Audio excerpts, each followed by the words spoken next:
Okay, so there's lots of things that we can do to help.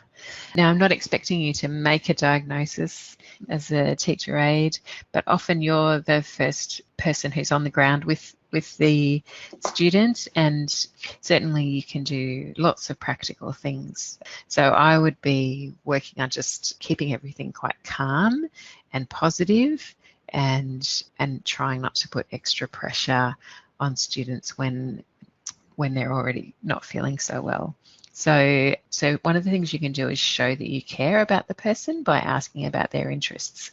Because often somebody with autism, their interests are extremely important to them.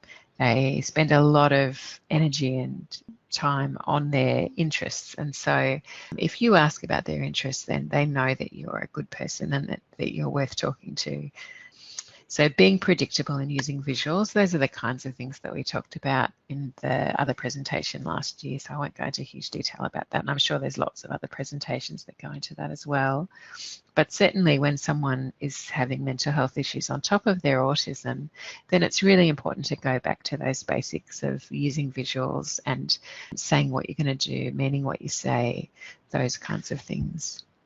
Not springing surprises on students.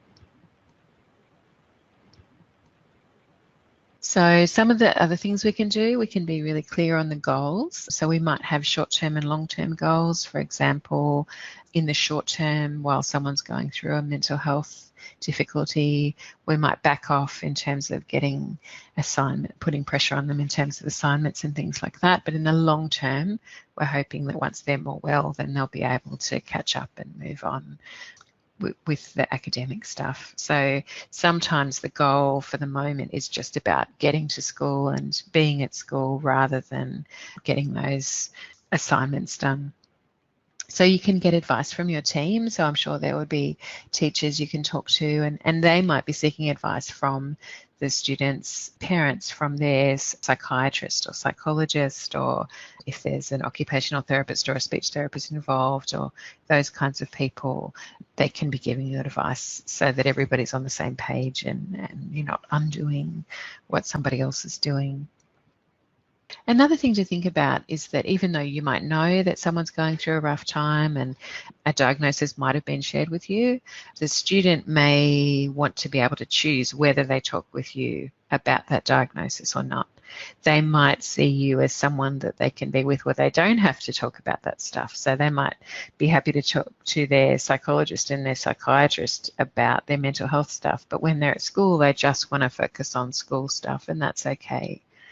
Also, they might not have the words to be able to talk about it. So a lot of people with autism struggle with emotional language. So they might not have the vocabulary to talk about it. So even if they want to, they might need some visuals to be able to point to how they're feeling rather than coming up with the words themselves.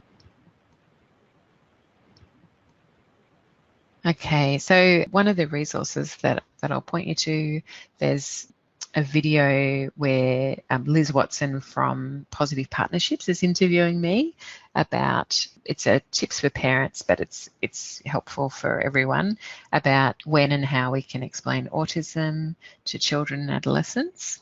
And a lot of those things work for any kind of diagnosis. So understanding when's a good time, and also talking about things in a positive way and making sure that it's just part of normal life and those kinds of things. And also, particularly for mental health stuff, you can use things like sometimes this happens, and at the moment they're having trouble with coping with a certain situation or something like that, rather than this being something that's going to affect them for their whole life.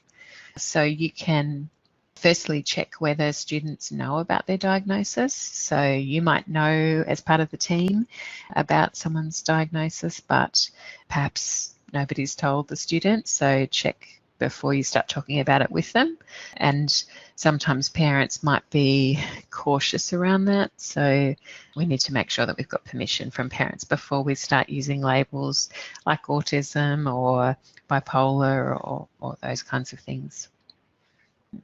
Even if you've been told you can't talk about somebody's diagnosis, if someone comes to you and says, oh, I've got so many worries, you can say things like, oh, I have worries too.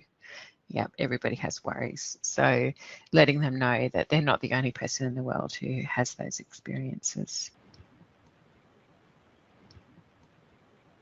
Okay, so another tool that you might be interested in is the ASD student profile, and that's something that can be helpful for gathering information and also for sharing and handing it over. Say at this time of the year, we might be collecting information on that student profile to pass on to the students, the students' teachers and teacher aides for next year.